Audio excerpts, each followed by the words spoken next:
ഒരു കാലത്ത് ഡൽഹിയുടെ രാഷ്ട്രീയ ഭൂപടം തന്നെ മറിച്ചെഴുതിയ പാർട്ടിയായിരുന്നു ആം ആദ്മി പാർട്ടി. 2011-ൽ രാജ്യത്തെ നടുക്കിയ അണ്ണാ ഹസാരെയുടെ അഴിമതിവിരുദ്ധ ജനകീയ പ്രക്ഷോഭത്തിന്റെ തെരുവുകളിൽ നിന്നാണ് ഈ രാഷ്ട്രീയ പരീക്ഷണത്തിന്റെ വിത്ത് മുളച്ചത്. അധികാരത്തിനെതിരെ ജനങ്ങൾ നേരിട്ടുയർന്ന ആ സമരതരംഗം പിന്നീട് രാഷ്ട്രീയ ശക്തിയായി രൂപം കൊണ്ടപ്പോൾ സാധാരണ മനുഷ്യന്റെ സർക്കാർ എന്ന മുദ്രാവാക്യവുമായി എ.പി. ഇന്ത്യൻ രാഷ്ട്രീയത്തിലേക്ക് കടന്നുവന്നു. അഴിമതിക്കെതിരായ പോരാട്ടത്തിന്റെ പ്രതീകമായി ഉയർന്ന ഈ പാർട്ടി അധികാരത്തിന്റെ മുകളിലെത്തിയതോടെ പരമ്പരാഗത രാഷ്ട്രീയത്തിന് ഒരു പകരമായ മോഡലായി അവതരിപ്പിക്കപ്പെട്ടു. എന്നാൽ ഭരണവിജയങ്ങളും വിവാദങ്ങളും അന്വേഷണങ്ങളും അറസ്റ്റ് നടപടികളും കോടതി മുറികളുമൊക്കെ കടന്നുപോയ ശേഷമാണ് ഇന്ന് ആ യാത്ര വീണ്ടും പുതിയ ഘട്ടത്തിലേക്കെത്തുന്നത്. ഡൽഹി എക്സൈസ് നയവുമായി ബന്ധപ്പെട്ട അഴിമതിക്കേസിൽ മുൻ മുഖ്യമന്ത്രി അരവിന്ദ് കെജ്രിവാൾ, മുൻ ഉപമുഖ്യമന്ത്രി മനീഷ് സിസോദിയ ഉൾപ്പെടെ 21 പ്രതികളെ കുറ്റവിമുക്തരാക്കിയ ഡൽഹി കോടതിയുടെ പുതിയ വിധി എ.പി.യുടെ രാഷ്ട്രീയ യാത്ര വീണ്ടും ദേശീയ ചർച്ചയാക്കി മാറ്റിയിരിക്കുകയാണ്. ആദ്യമേ പറഞ്ഞതുപോലെ ആം ആദ്മി പാർട്ടിയുടെ കഥ തുടങ്ങുന്നത് 2011-ലെ അണ്ണാ ഹസാരെയുടെ അഴിമതി വിരുദ്ധ പ്രക്ഷോഭത്തിൽ നിന്നാണ്. ആ പ്രക്ഷോഭത്തിന്റെ രാഷ്ട്രീയ രൂപമായാണ് അരവിന്ദ് കെജ്രിവാൾ എ.പി.യെ രൂപീകരിച്ചത്. 2013-ൽ ആദ്യമായി ഡൽഹി നിയമസഭയിൽ ശക്തമായ സാന്നിധ്യം നേടിയ പാർട്ടി 2015-ലും പിന്നീട് 2020-ലും വൻ ഭൂരിപക്ഷത്തോടെ അധികാരത്തിലെത്തി. വൈദ്യുതി സബ്സിഡി, സൗജന്യ വിദ്യാഭ്യാസം, ആരോഗ്യരംഗത്തിലെ മൊഹല്ല ക്ലിനിക്കുകൾ തുടങ്ങിയ പദ്ധതികൾ എ.പി.യെ നഗരഭരണത്തിന്റെ പുതിയ മാതൃകയായി അവതരിപ്പിച്ചു. എന്നാൽ ഭരണവിജയങ്ങളോടൊപ്പം രാഷ്ട്രീയ പോരാട്ടങ്ങളും കേന്ദ്ര ഡൽഹി അധികാര തർക്കങ്ങളും പാർട്ടിയെ സ്ഥിരമായി വിവാദങ്ങളുടെ കേന്ദ്രത്തിലാക്കി. ഈ പശ്ചാത്തലത്തിലാണ് 2021-22-ലെ ഡൽഹി എക്സൈസ് നയം വലിയ രാഷ്ട്രീയ പ്രതിസന്ധിയായി മാറിയത്. മദ്യവ്യാപാര സംവിധാനത്തെ സ്വകാര്യവൽക്കരിച്ച് സർക്കാർ നിയന്ത്രണങ്ങൾ കുറയ്ക്കാൻ ലക്ഷ്യമിട്ടായിരുന്നു പുതിയ നയം അവതരിപ്പിച്ചത്. 2021 നവംബറിൽ ഡൽഹി സർക്കാർ അവതരിപ്പിച്ച പുതിയ എക്സൈസ് നയം തലസ്ഥാനത്തെ മദ്യവ്യാപാര രംഗത്ത് വലിയ മാറ്റങ്ങൾ വാഗ്ദാനം ചെയ്തുകൊണ്ടായിരുന്നു ആരംഭിച്ചത്. സ്വകാര്യ മേഖലയെ കൂടുതൽ ഉൾപ്പെടുത്തി മദ്യവിൽപ്പന സംവിധാനം നവീകരിക്കുക, സർക്കാർ വരുമാനം വർദ്ധിപ്പിക്കുക, ഉപഭോക്തൃനുഭവം മെച്ചപ്പെടുത്തുക തുടങ്ങിയ ലക്ഷ്യങ്ങളോടെയായിരുന്നു നയം നടപ്പിലാക്കിയത്. വിലക്കിഴവുകളും ഒന്നു വാങ്ങിയാൽ ഒന്ന് സൗജന്യം പോലുള്ള ഓഫറുകളും വന്നതോടെ നഗരത്തിലെ മദ്യവിൽപ്പന കുത്തനെ ഉയർന്നു. മദ്യശാലകൾക്ക് മുന്നിൽ വലിയ തിരക്കുകൾ പതിവു കാഴ്ചയായി മാറി. എന്നാൽ നയം പ്രാബല്യത്തിൽ വന്നിട്ട് 8 മാസങ്ങൾക്കുള്ളിൽ തന്നെ വിവാദങ്ങൾ ഉയർന്നു.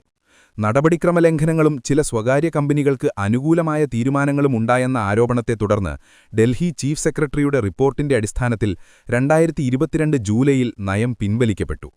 ഡൽഹി ചീഫ് സെക്രട്ടറി നരേഷ് കുമാർ തയ്യാറാക്കിയ റിപ്പോർട്ടിൽ നടപടിക്രമലംഘനങ്ങളും സാമ്പത്തിക നഷ്ടവും ചൂണ്ടിക്കാട്ടി.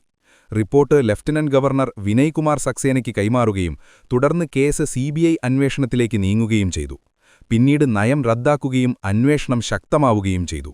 അന്വേഷണ ഏജൻസികൾ ഉയർത്തിയ പ്രധാന ആരോപണം ലൈസൻസ് ഫീസിലെ ഇളവുകൾ, കാലാവധി നീട്ടൽ, പിഴകളിൽ ഇളവ് എന്നിവ വഴി ചില സ്വകാര്യ മദ്യകമ്പനികൾക്ക് അനുകൂലമായ തീരുമാനങ്ങൾ എടുത്തുവെന്നായിരുന്നു. ഇതിലൂടെ 580 കോടിയിലധികം രൂപയുടെ സാമ്പത്തിക നഷ്ടം ഖജനാവിനുണ്ടായി എന്നായിരുന്നു റിപ്പോർട്ടിലെ വിലയിരുത്തൽ.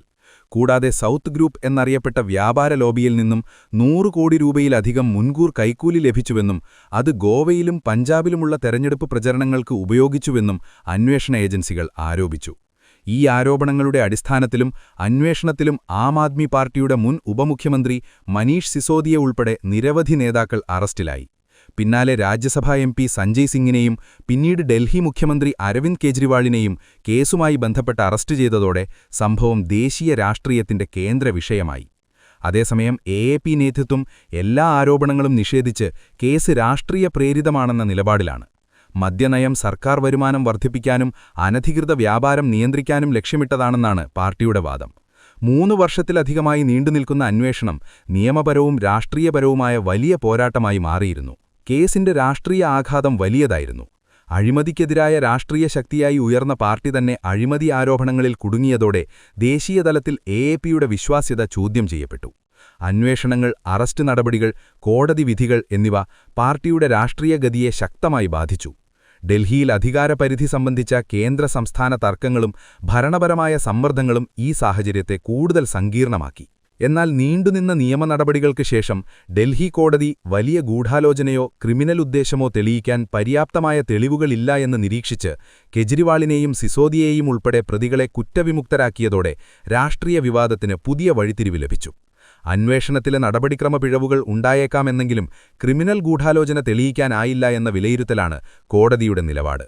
ഈ വിധി എഎപിക്ക് നിയമപരമായ ആശ്വാസം നൽകിയെങ്കിലും പാർട്ടിയുടെ രാഷ്ട്രീയ ദേശീയ സ്വപ്നങ്ങൾക്ക് സംഭവിച്ച തിരിച്ചടി വ്യക്തമാണ്. ഡൽഹിയിൽ ശക്തമായ സാന്നിധ്യമുണ്ടായിരുന്നെങ്കിലും ദേശീയ തലത്തിൽ വ്യാപിക്കാനുള്ള ശ്രമങ്ങൾ പ്രതീക്ഷിച്ചത്ര വിജയിച്ചില്ല. ഇന്ന് എഎപി ശക്തമായി ഭരണത്തിലിരിക്കുന്ന ഏക സംസ്ഥാനമായി പഞ്ചാബ് മാത്രമാണ് ശേഷിക്കുന്നത്. 2022 പഞ്ചാബ് വിജയം പാർട്ടിക്ക് വലിയ മുന്നേറ്റമായിരുന്നെങ്കിലും മറ്റു സംസ്ഥാനങ്ങളിലെ രാഷ്ട്രീയ വ്യാപനം മന്ദഗതിയിലായിരുന്നു. ആം ആദ്മി പാർട്ടിയുടെ രാഷ്ട്രീയ ഭാവി നിർണ്ണയിക്കുന്ന ഒരു നിർണായക സന്ധിയിലാണ് ഇന്ന് അരവിന്ദ് കെജ്രിവാൾ. അഴിമതിയുടെ കറപുരണ്ട വിവാദങ്ങളെയും നിയമപോരാട്ടങ്ങളെയും അതിജീവിച്ച് കുറ്റവിമുക്തനായി പുറത്തുവരുമ്പോൾ ഡൽഹിയിലെ രാഷ്ട്രീയ അന്തരീക്ഷം വീണ്ടും ചൂടുപിടിക്കുകയാണ്. താൻ പടുത്തുയർത്തിയ രാഷ്ട്രീയ നൈതികത വീണ്ടെടുക്കാൻ കെജ്രിവാളിന് കഴിയുമോ എന്നതിനെ ആശ്രയിച്ചിരിക്കും എഎപിയുടെ അടുത്ത ചുവടുവെപ്പുകൾ. എങ്കിലും ഏവരും ഉറ്റുനോക്കുന്ന ആ വലിയ ചോദ്യം ബാക്കിയാവുന്നു. വിവാദങ്ങളുടെ കൊടുങ്കാറ്റിലും നിയമക്കുരുക്കിലും തളരാതെ നിന്ന സാധാരണക്കാരൻ തന്റെ കോട്ടയായ ഡൽഹി വീണ്ടും കീഴടക്കി ദേശീയ രാഷ്ട്രീയത്തിലെ സുൽത്താനായി തിരിച്ചുവരുമോ? അതോ രാഷ്ട്രീയ സമവാക്യങ്ങൾ മാറിമറിഞ്ഞ പുതിയ കാലത്ത് കെജ്രിവാളിന് തന്റെ പഴയ പ്രതാപം വീണ്ടെടുക്കാനാവാതെ പോകുമോ? വരാനിരിക്കുന്ന തെരഞ്ഞെടുപ്പുകൾ ഈ ചോദ്യത്തിനുള്ള ഉത്തരം മാത്രമല്ല, ഇന്ത്യൻ രാഷ്ട്രീയത്തിന്റെ ദിശ തന്നെ നിശ്ചയിക്കുന്നതാകും.